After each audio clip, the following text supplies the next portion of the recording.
Greetings. My name is Alan J. Holman Sr. I'm a doctoral history student at Liberty University, and I'm doing an oral interview with funeral directors and owners in the city of Chattanooga, Tennessee. My project is in American entrepreneurship since 1900, and I'm predominantly dealing with the African American funeral homes, past and present. And we're going to talk to the directors and the owners, proprietors of the funeral homes that are still in existence, and talk about how what they, gear their success toward. And with me, I have Mr. Brian Barrow. He is the proprietor of the Hardwick and Sons Funeral Home, and he's going to share with us what causes to his success. So, Mr. Barrow, thank you so much for agreeing to um, speak with me in reference to the funeral homes in Chattanooga, the African American funeral homes. How long have you been in the funeral business? I started when I was a kid, so I've been doing this in the funeral business um, for 30 years. I started, like pretty much everybody starts in the business, just washing cars and cleaning up around the place, working a few services here and there, and developed an interest in it. And I ended up going to school and getting my license and got licensed to for embalming and funeral directing in 2020. And so I've been a licensed funeral director and embalmer since 2020. So I've been licensed for 23 years, but I feel like I grew up in the business. Okay, what made you interested in the funeral business? Um, I really think this is one of those things that some people, for whatever reason, just have an interest in in the funeral business, and it's really hard to say um, what necessarily drew me to it. It's just like that's just something I've always been interested in, and started working. I think, like I said, when I was a kid, it, it's it's an extremely uh, hard thing to do day in and day out, year after year. But there's a lot of reward in it too, because we operate funeral homes usually operate 24/7.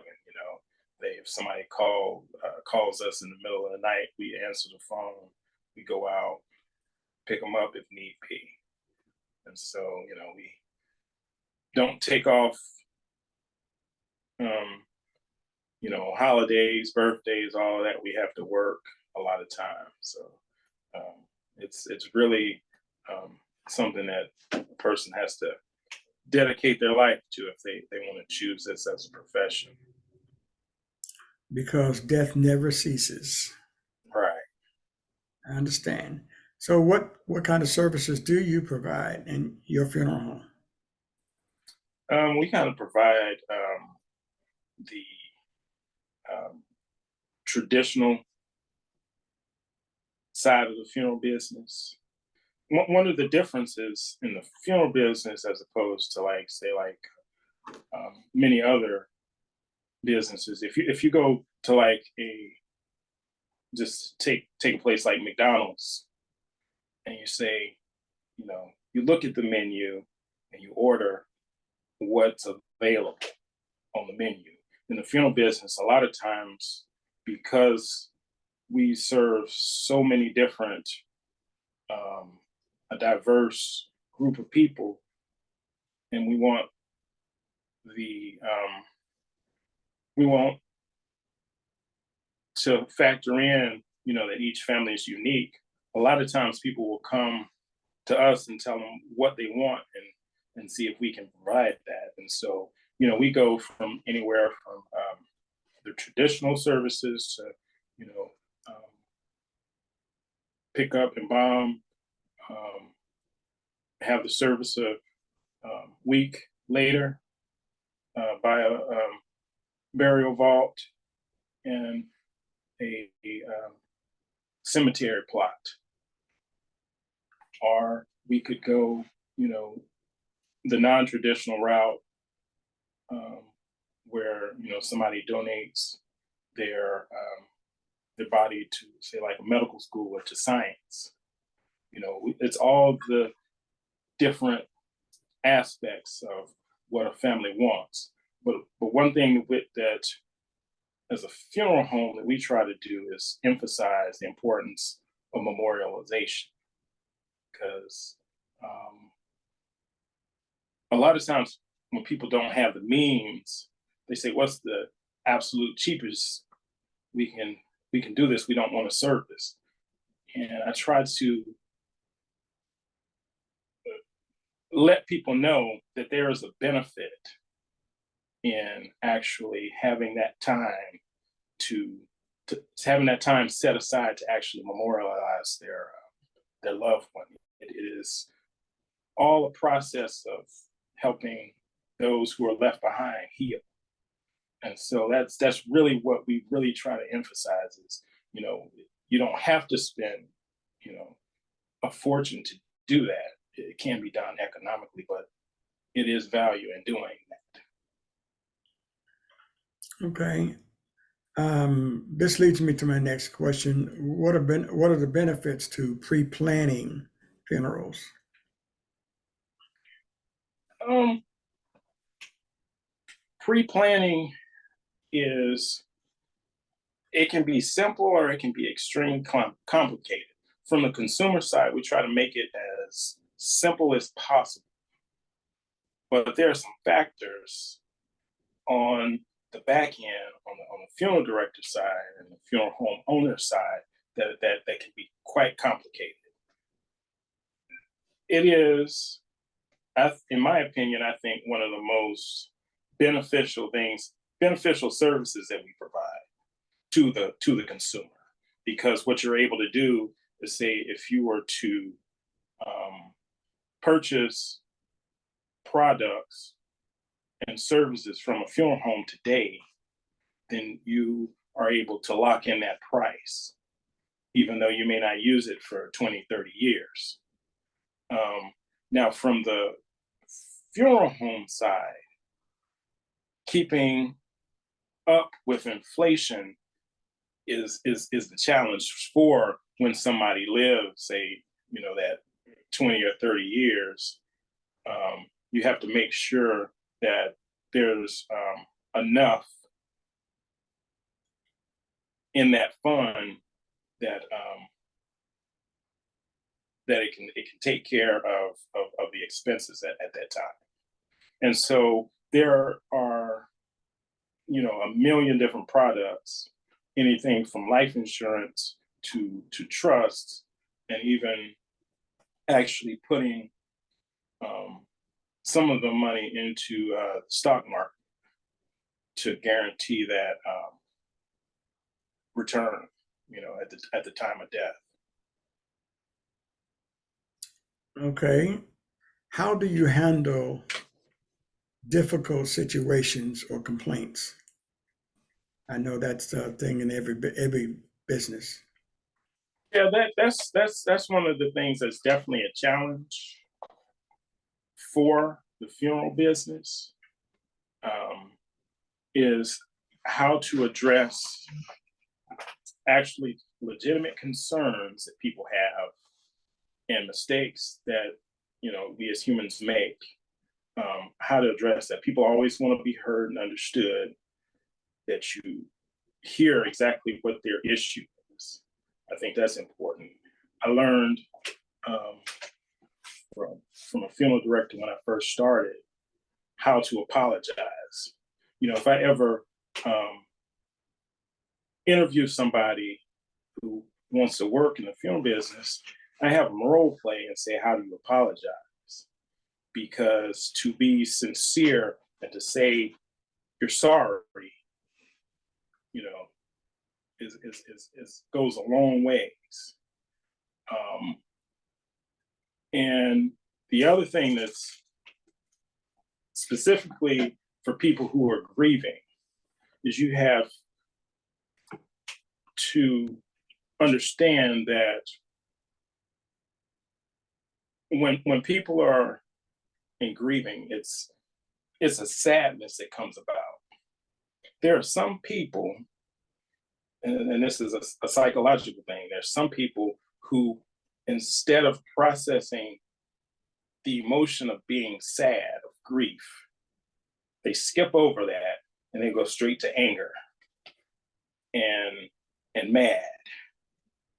And so I see it a lot of times when it's directed at another family member that they're close to, or even a family member that they, have had a falling out with, but they're having to deal with, during the planning of their loved one. And occasionally, the funeral home and the funeral home staff can have that anger directed at them. And so that's something that we have to be mindful of. That is a process that people go through the grieving process. They don't want to be dealing with us in this time in their loss. They would rather be spending money, doing other things. But because of the situation that they're going through, they find themselves having to deal with us. And so, sometimes we just have to be mindful of getting them through that anger. And I've had, family members that I've worked with who were just, absolutely nothing anybody at the funeral home did was right for them. It was just complete, it was just simple stuff they just found to complain about. And working with them through that, we get down to the end of the service, and I've had those same family members thank me and say, how such a wonderful job that I did. And, it's like, it at the time, in my mind, I'm thinking, man, I was like, I wish you had I wish you had said that in the very beginning instead of taking me through all of this. But it's part of what we actually have to deal with, with certain people.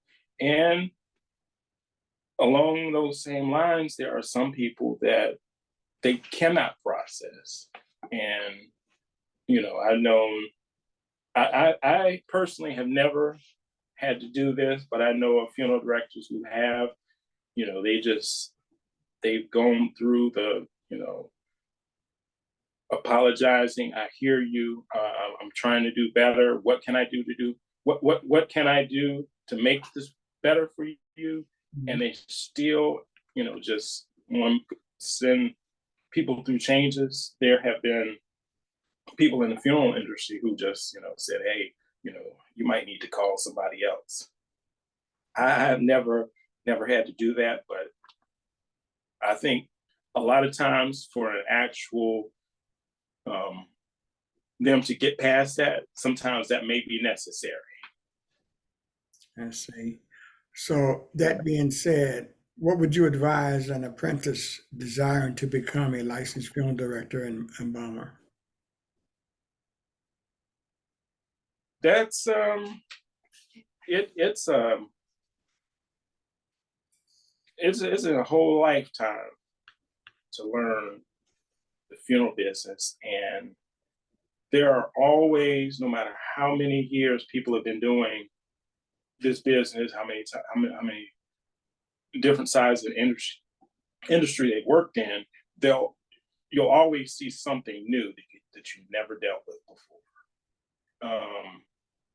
And I remember when I first started working, the gentleman who owned the funeral home, he had been, in the funeral business for 50 years. And, there was stuff that was coming out then that he had never seen before, and he was having to figure out how to deal with it. What I would suggest to any apprentice and someone who actually wants to learn the funeral business, it's almost counterintuitive to how we're taught in, most business. It's you come to work and you learn the job. In the funeral business, because it's so vast of what you're actually doing, a lot of times, if you really want to learn the funeral business, you have to be around the funeral home. And a lot of times you're around the funeral home, you're not getting paid. You're just sitting there absorbing what's going on. The When I first, was interested in my license, I mean, I was around the funeral home all the time. If there was a death call, first call to go out on, I would almost volunteer to do it just for the experience, because you get to see some things that you never thought you'd see, and how to deal with that. So, to learn the business, it really, really takes years, because you've got the funeral directing side of it. That means arranging a service, dealing with families, making sure everything is handled on the legal side. And you've got the embalming side, and that's dealing with the deceased, and making sure that you have the deceased properly embalmed, dressed well, and presented well. So because that also helps with the grieving process for many families. And so those two alone take years to master. And then there are the newer trends, like the pre-need side, which that's a whole nother career in and of itself. So all that to say, this is so vast a profession, that really it requires either someone who's very knowledgeable in all aspects of it, or it requires people who are masters of it, of one particular branch. But it takes many, many years to both master both sides of that. I see. Well, you pretty much answered this next question: is how do you keep up with the latest trends and innovations in the funeral industry? How do you keep up with it? We have different publications that are very, very helpful. I'm one that we have. I'm a member of the National Funeral Directors and Morticians Association. I always try to go. I always say I go if it's in driving distance, which I would say about 8 hours away and back. 8 hours there, rather, is for me driving distance. So I've never been out to the one when they have it in Texas, but that's one place I would like to go. But I try to, I would say, within every 3 years, hit that conference. There are two other ones that I also, if they're nearby, I go to. That's the acronym is ICCFA, and I'm not 100% what that stands for right off the bat, but I always try to go to that one if I can. And the other one is the National Funeral Directors Association. What those conferences, what I'm able to glean from them is there's the pre-need, or rather it's called continuing education, which for my license, I have to do 10 hours of 10 hours of continuing education every 2 years, plus for my insurance license, I have to do, I think, 20 every 2 years. And so those conferences are good for that. It's good to network, um, and being um, being at those conferences, they have what they call the exhibit hall, and that's where you're able to see a lot of the trends that are coming out. I remember maybe about 10 years ago, we were able to um, see new technology that had just come out, and that was the um, hydrolysis for it's like cremation. It's like the equivalent of cremation, but with water. And Hmm. so that was really a neat thing to see, that type of thing. And I would say, from the pre-need side and the business side, um, there are a lot of innovation, like I was talking about when I was talking about pre-need, how we're able to put some of the funds now in the stock market. That's a trend that not everybody's doing, but that's something that it helps the consumer, and it also helps the business as a whole. But these are trends that did not exist, say, 30 years ago. If 30 years ago, if somebody paid for a pre-need, it would go either in a life insurance product, or it would go straight into a trust, which was basically just a bank account, a savings account, withdrawing, 2-3% interest. Now we're able to take some of the funds, put them in that same account, but then take some of the funds and put them in the market. So you could be earning as much as 7%. That that's Okay. that's a lot different than the Okay. 3%. Great. How do you personalize the services for each family? What do you do as Hardwick and Sons Funeral Home that's different from the others? Okay, yeah, we are a small firm, and so one of the things that is unique about um, Hardwick, we're able to get to know the families pretty well. Um, the funeral business in Chattanooga, um, we have certain families that they only use Hardwick, and we have, I can think of one family in particular. We started keeping records in 1928, and I can go back to some of those older books and see members of their family, you know, in our records.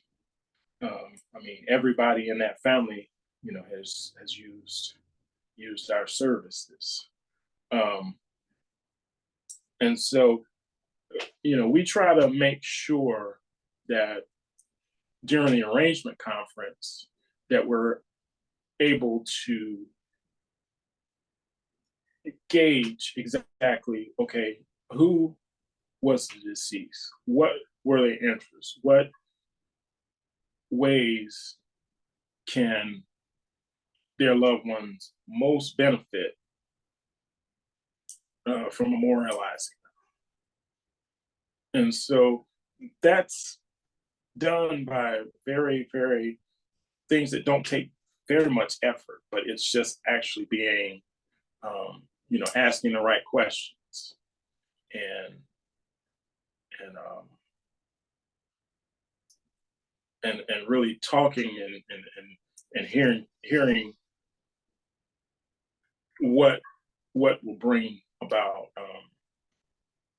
that healing process for them. So you said that your records go back to 1928. Is that when the funeral home was established? The funeral home was established in 1926. They were in Cleveland, Tennessee, and then they moved to Chattanooga in 28. So we have the records from when they moved to Chattanooga. Okay. Now, how do you balance your professional life and your personal life? Is that a Hmm. difficult thing? Um, I feel like for me, it's a lot easier than it was for some of my previous generation funeral directors. Um, I know when I was first got in the funeral business, that was one of the things that um, was kind of taught to me is once you go into the funeral home, you represent the funeral home 24/7. You know, um, they they always wore suits. Like some of the older funeral directors, they wore suits. You know, if they left the house, they always had a suit and tie on, always. Um, you know, I think things have changed a lot and since that generation. Um, I believe in being professional and representing well. Um, but as things have changed, we keep up with with with um,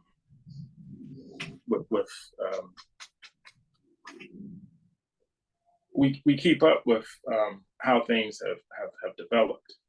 Um, because back then, everyone who was professional wore a suit to work. I mean, you had pretty much all the men wore suits. That was very common. Today, you have a lot of people that they've never in their entire life owned a suit, and so you can be professional without having a suit and tie on. Going to the grocery store. Um, but the other thing about that generation is the way the funeral home operated 24/7. Um, they were able to make their that place that they had the funeral home, they were able to make it like a community. You know, that there were always people around, just hanging out sometimes. And so when they would get a first call to go pick up a body, um, you would have like sometimes you know 5 folks just hanging around, and it was very common um, that people could just if you needed help just go out and get somebody. And the people that would help out, they were just doing it just because they weren't there to get paid. Today, as a different generation of people, if you take someone out on first call, everyone wants to get paid these days, and so that's one of the differences. Um, from that generation, how they thought about things versus how things are done now. But yeah, as far as professionalism, I think it's a challenge to to separate um, those two. It's not an easy thing to do. Okay. Do you have a particular motto or mission statement? Yeah, at Hardwick, I got this. I took over as owner in 2017. I bought the business from uh, Mrs. Tremail, Mrs. Gertrude Tremail, and I asked her husband, who I worked for years. One time we were joking around, and I asked him um, about why he got in the funeral home business, and I think I asked him. Um, I don't know if I asked him if he was scared, but if he was ever scared of being in the funeral business. But it was a joke kind of question I asked him. I don't remember the exact question I asked him, but his response um, of why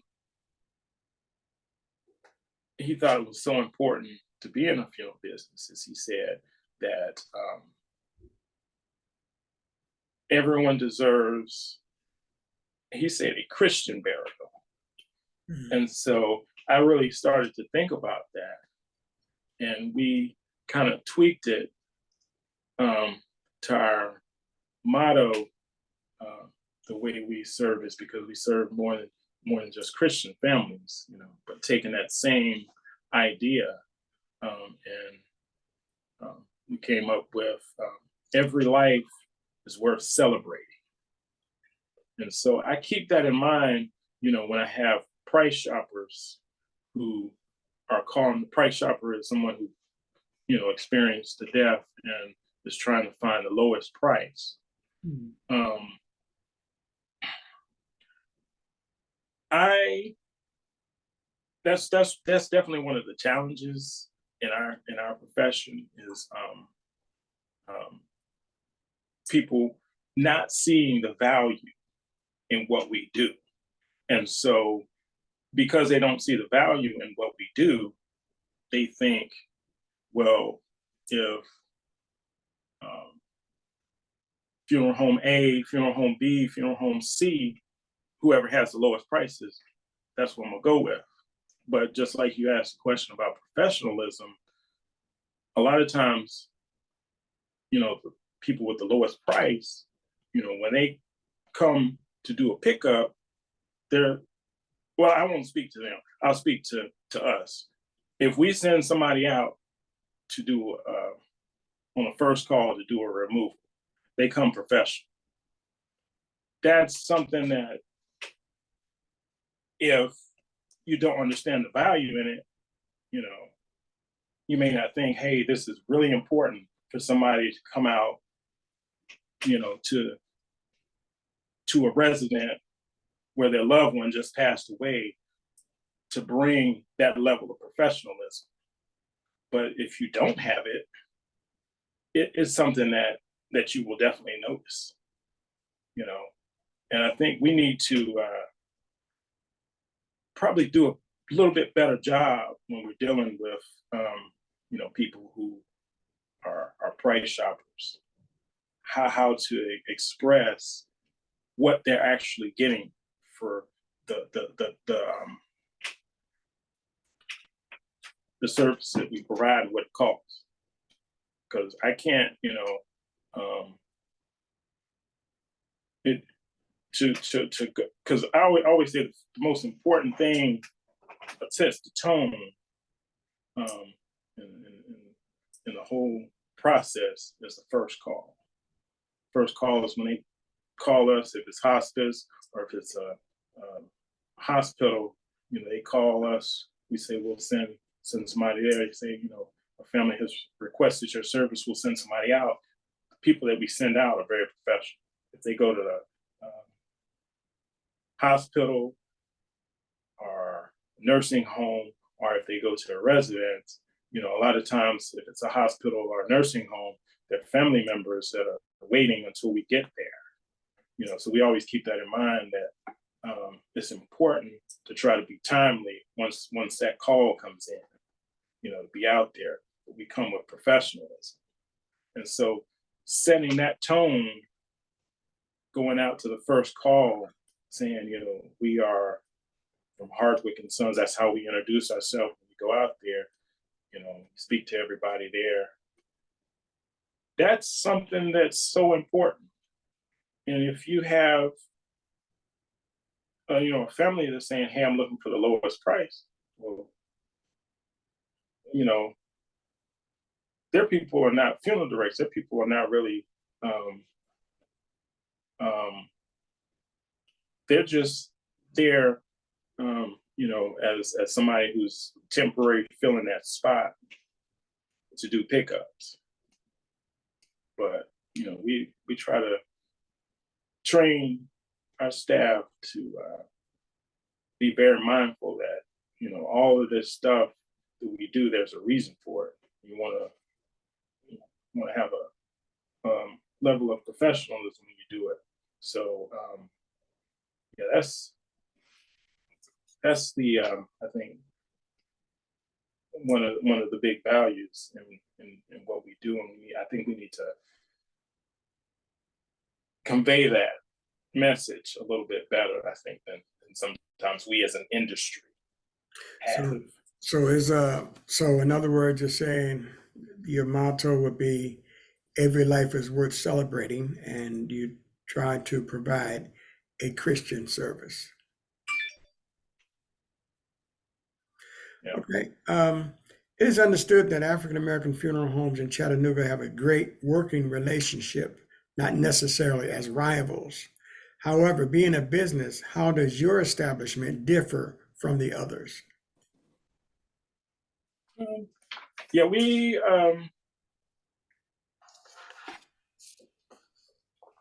like I said, we've been around since 1926. We have somewhat loyal um, um, customer base, Mhm.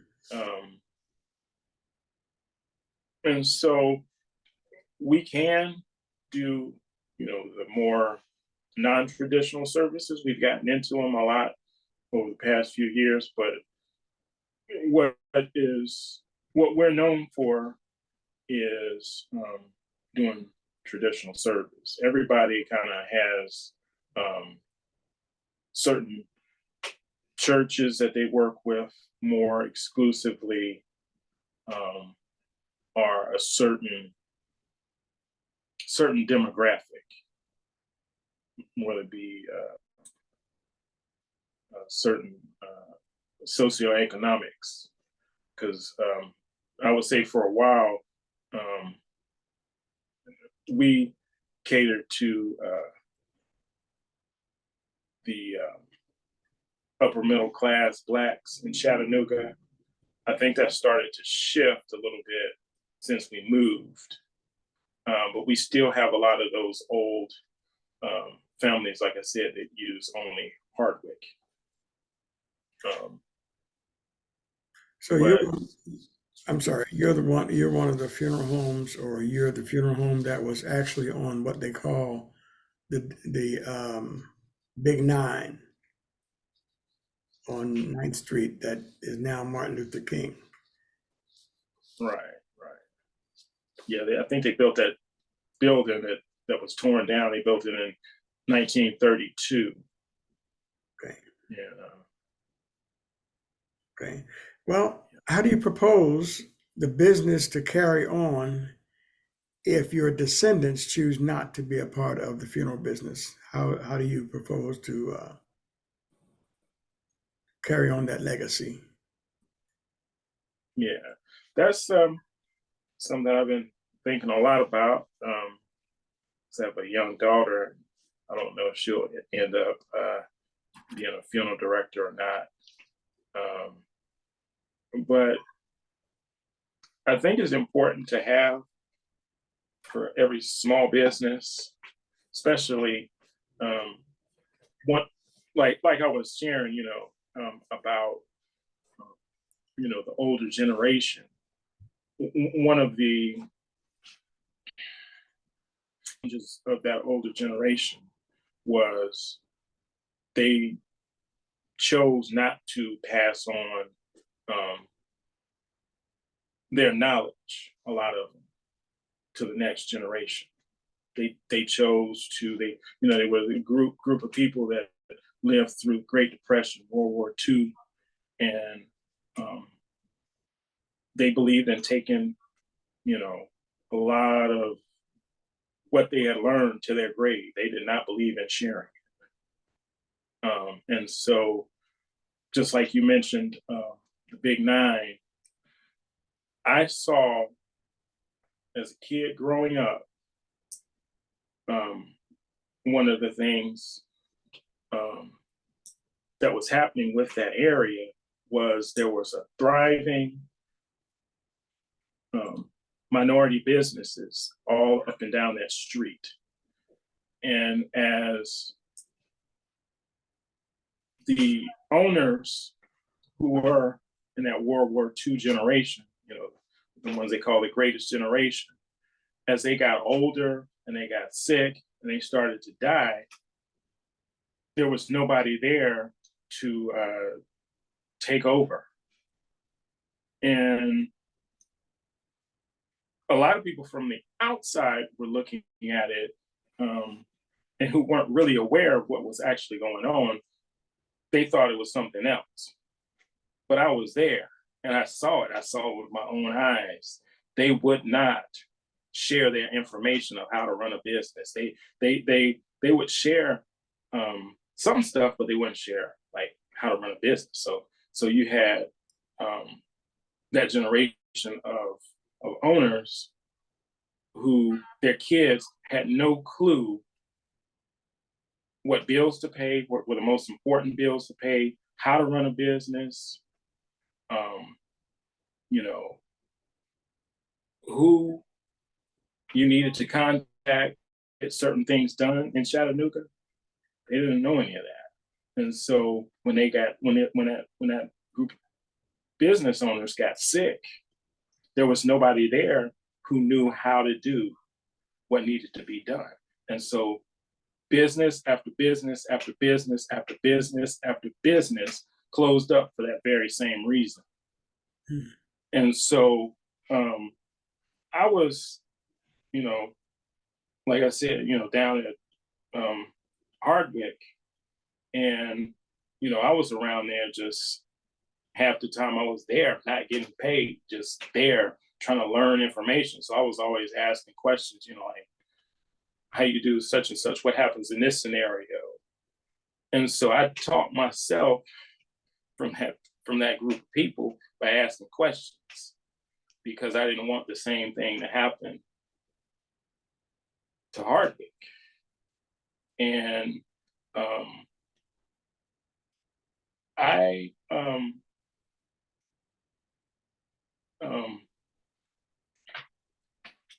believe that if I don't have it in place now, but there's got to be somebody who's interested in the business, even if it's not necessarily a relative, that would be able to step in, upon me getting sick, upon, my death, and keep this thing going. Because, that's the problem with a lot of small businesses, is they don't have a succession plan. And the other thing is, once a small business gets really, really, really successful, then the other thing I've seen happen is, because of the volume of business and amount of revenue, people can't just come in off the street and say, I know how to run, this half a $1 million business that makes $500,000 in profit. That's a risky thing. And so what ends up happening a lot of times is, because of the amount of profits, they end up selling to people who have zero interest in continuing a legacy of what that business was built on, community. And I've seen that happen a lot. A lot of the Black funeral homes that are no longer around, that's what happened to them. One or the other. It was either the kids had no interest in it, or either they sold out to a corporation, and the corporation took their name and took the profits, and it's now, the equivalent of Walmart with no personability. Wow, you've actually pretty much answered the last question that I had. The last question finally, there have been several African American funeral homes established in Chattanooga that did not survive. Without calling names, can you tell me what may have led to their demise? And I think you began doing that as well already. Yeah. Um, yeah, with I think it's a challenge with small businesses because one of the great things about my situation was, even though Hardwick had been around almost 100 years, our profits are not, through the stratosphere. Um, one of my um, I would say another thing that separates me from some of the other um, funeral homes is we have an extremely low overhead, and so I was able to look at the different changing trends in the funeral home business and say what's some of the biggest challenges and how to overcome. Revenue with funeral homes right now is the largest problem. I mean, a lot of people may look at it, kind of more nuanced than that. But to give you an example of what I'm talking about, and when I started in, just say 1992, if a funeral home wanted to purchase a hearse, brand new, off Cadillac floor, we were looking at $37,000, $40,000 for a hearse. And what did people rent? What did funeral homes majority rent a hearse for in 1992? Maybe $200, maybe $150. Okay, today it's 2023. A hearse that's new costs, anywhere from 120 to $200,000, depending on, which make and model. How much does the average rental of a hearse go? Maybe the high end, $500. Some are still at $350. Some are at $200. Where did that profit margin go if you're getting a new hearse? You had to eat it. Funeral homes had to eat it. Because we're not, there was I think at some point during the Second World War, First World War, there was a decrease in the population. That we're living through that now. The baby boomers, there was a huge baby boom, and there's a larger group of them. The funeral industry right now is going through, kind of what's the word? A decrease in the amount of deaths. In the next 20 years, it'll be an increase in the amount of deaths. But to get through this time with how much we're having to eat on cost, that's just one thing. The cost of a hearse. This is across the board. Gas, to put in the hearse is a factor. And like I was talking about with, charging for a first call, it was probably after I got licensed that I started getting paid for going out on a first call. Back when I was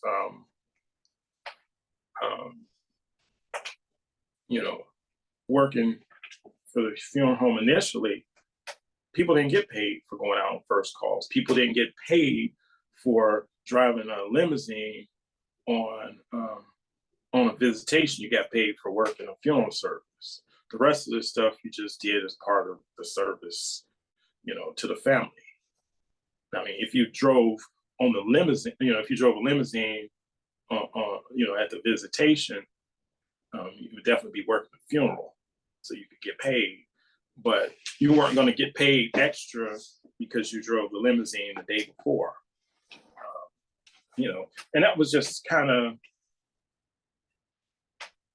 something that everybody kind of agreed to up front. It was just like, that's what you do. You get paid for working a funeral service, not for all the extras. Today, anytime somebody does anything, it's expected that they get paid. There's no more, do this for free. I was telling a family that I was working with about, they were asking me if we could throw in a limousine for free. And I told them I'd give them a list of the drivers who are on our insurance, and they could call them. And if they could get somebody to agree to drive for free, I would donate the car. Because nobody does that today. It's just something that nobody does anymore. Yeah. But to get back to the question, that's kind of how things are now. But back then, the driving force of profits, you can only, if somebody has something that's worth, say, $1 million,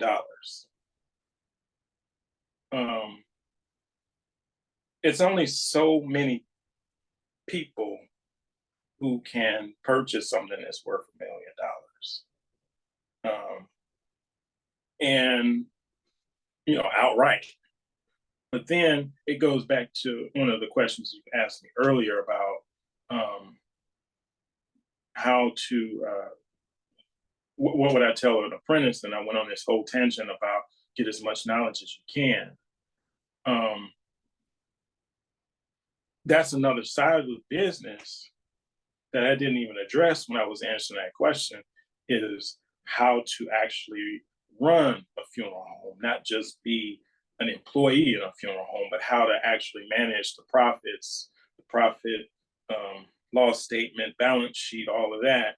That's another aspect that as an owner, you have to be efficient in. So there are a million different ways I could go with this question, because I'm just like thinking, you ask a really big question. There's another factor that I haven't talked about, and that's the FTC rule that came into existence in 1985. The funeral home business was absolutely nothing like it is today.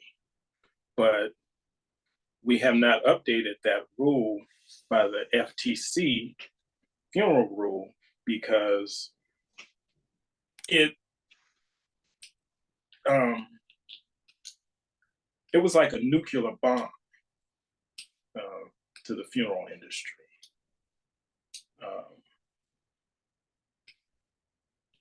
What the Federal Trade Commission did in '85 is they decided that they wanted to put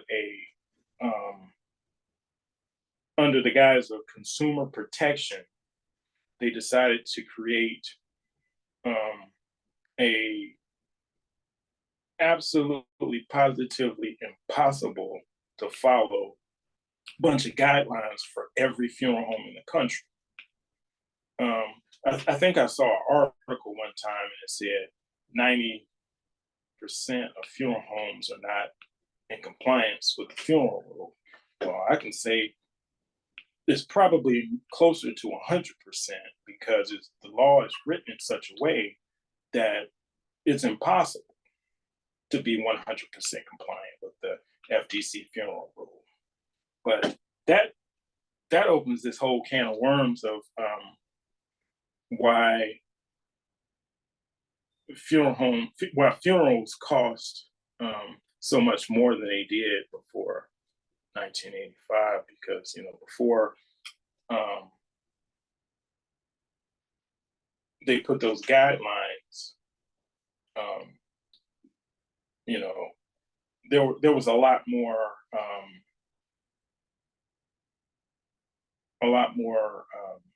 nuance to the business of actually figuring out a way to make a profit. One of the bad things about that rule is it causes us to itemize everything we do. But let's say if we have a service where literally 25 people show up and the only thing we have is we sold a casket, have a hearse, no limousine, we charge per the price list the exact same as a service that, let's say, like a church of a minister, minister of a church who the entire congregation or multiple congregations show up and there are 500 people there. The logistics of the 25 people versus could be 500 or more service, they're charged the same price, for the exact same services.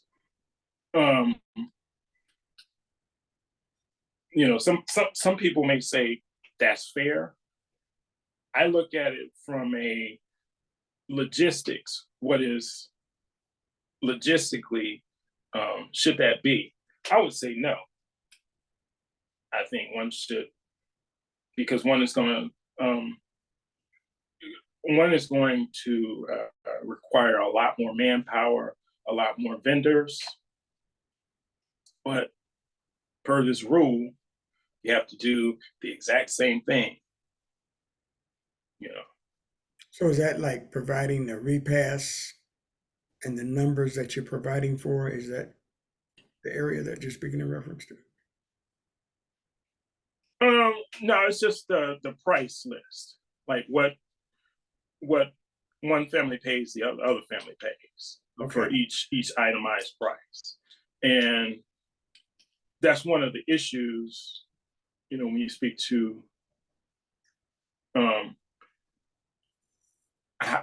why it's harder for funeral homes than other businesses, because if you take a restaurant, if you have a table of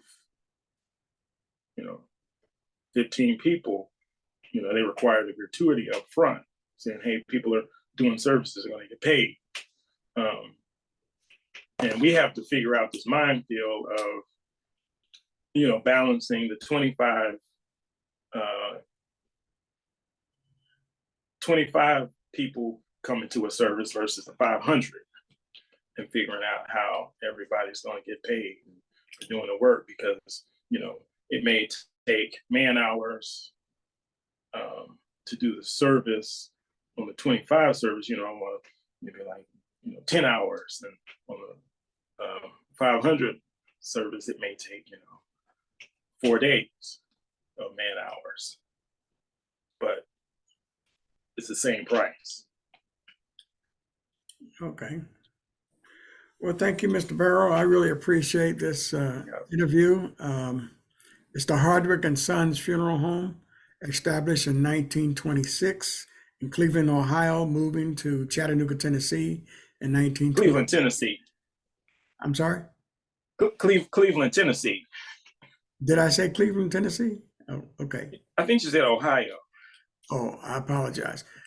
Cleveland, Tennessee. Amen. So thank you so much for this interview. And we pray that you have much success in your endeavors and pray that these funeral home will last a long, long, long time. Thank you so much. And you All right. have a blessed day. All right. You too.